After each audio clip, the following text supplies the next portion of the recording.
I'd like to tell you about an experience I had with middle school students when I was in Germany. And now middle school is one of these periods in our life where we are making this transition from being children to becoming more adult. And it's a difficult stage for most people, including myself.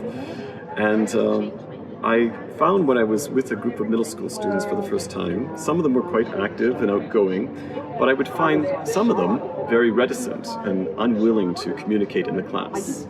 They were like stone, basically, and I was doing everything possible to get them to open up and talk. I was trying to simplify my grammar, use easy words. I was trying to make some jokes, smile. I was trying to do everything possible to open them up, but I'd still get this blank stare. And it was frustrating. I was trying to, rack my brain. How can I open up these kids? And the following week, when I came back to the class, I saw the kids with other kids playing video games. And those kids that were completely stone cold in my class the week before were very chatty and outgoing, playing with other kids. And it was interesting for me because when they came to my class, those kids who didn't say anything the previous week were very outgoing and chatty.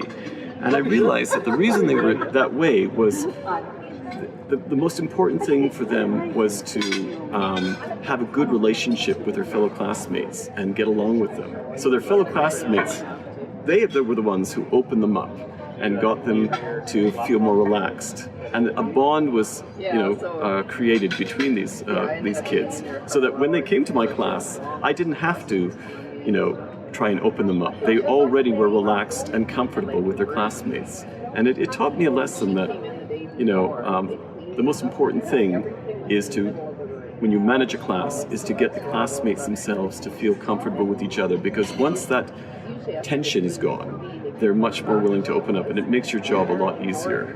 So I definitely think it's really important when you have a new class, have some group activities so that the students can get to know each other and feel comfortable with each other before you start hitting them with, difficult grammar concepts or vocabulary concepts or so forth. So, for example, it's nice to have kind of a speed dating kind of exercise with a brand new class. So you can get them standing up and you can get them in pairs. Maybe they don't know each other very well. Get them to find out something interesting about each other. And then finally, when you sit them down, you can, point to individual students and get others to share what they learned about that student. And so get the classmates to really feel comfortable and get to know each other in the beginning. And then you can carry on with your lesson planning and your targets and so forth. But to start hitting them with a lot of grammar and vocabulary and lesson targets in the beginning is a complete waste of time if they don't feel really comfortable and at ease in your class.